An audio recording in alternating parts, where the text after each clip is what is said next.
सुक्ति ग्रंथ अध्याय 4। प्रज्ञा सर्वोपरि है। पुत्रों, पिता की शिक्षा पर ध्यान दो, समझदार बनने का प्रयत्न करो। मैं तुम लोगों को ज्ञान की बातें बता रहा हूं, मेरी शिक्षा का तिरस्कार मत करो। मैं भी अपने पिता का आज्ञाकारी पुत्र था। मेरी माता मुझे इकलौते पुत्र की तरह प्यार करती थी।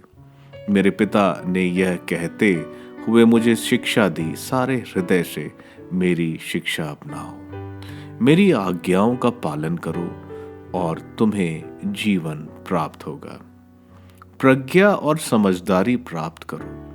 मेरे शब्द याद रखो और उनसे नहीं भटको।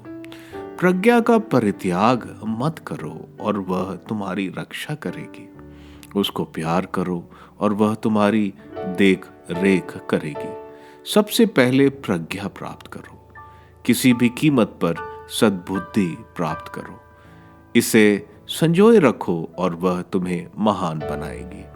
इससे लिपटे रहो और यह तुम्हें सम्मान दिलाएगी।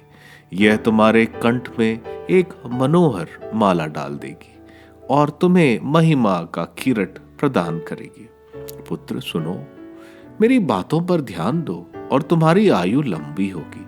मैं तुम्हें प्रज्ञा का मार्ग दिखाता और सन्मार्ग पर ले चलता हूं। तुम आगे बढ़ोगे तो बाधा नहीं होगी।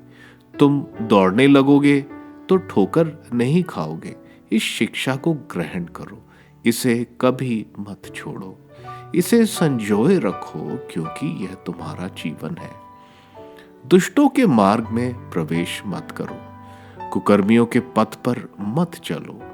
उससे दूर रहो, उस पर पैर मत रखो, उससे कतरा कर आगे बढ़ो। वे पाप किए बिना सोने नहीं जाते। यदि उन्होंने किसी को पथ भ्रष्ट नहीं किया तो उन्हें नींद नहीं आती। वे अधर्म की रोटी खाते हैं और हिंसा की मदिरा पीते हैं।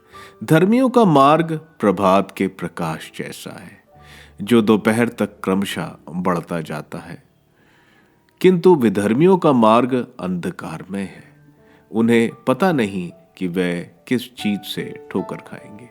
पुत्र, मेरी बातों पर ध्यान दो, कान लगाकर मेरी शिक्षा सुनो। उसे अपनी आंखों से ओझल न होने दो, उसे अपने हृदय से संजोए रखो। वह तुम में नवजीवन का संचार करेगी और तुम्हारे शरीर को स्वस्थ रखेगी।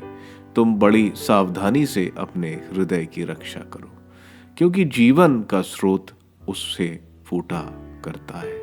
अपने मुख को असत्य ना बोलने दो, अपने होठों से हर प्रकार का कपट दूर रखो। तुम्हारी आंखें सीधे सामने की ओर देखा करें, तुम्हारी दृष्टि ठीक आगे की ओर टिकी रहे। जिस पथ पर चलते हो उसे ध्यान से देखो, तुम्हारे सभी मार्ग निरापद हो। तुम ना तो बाएं भटको और ना दाएं। बुराई के पथ पर पैर मत रखो।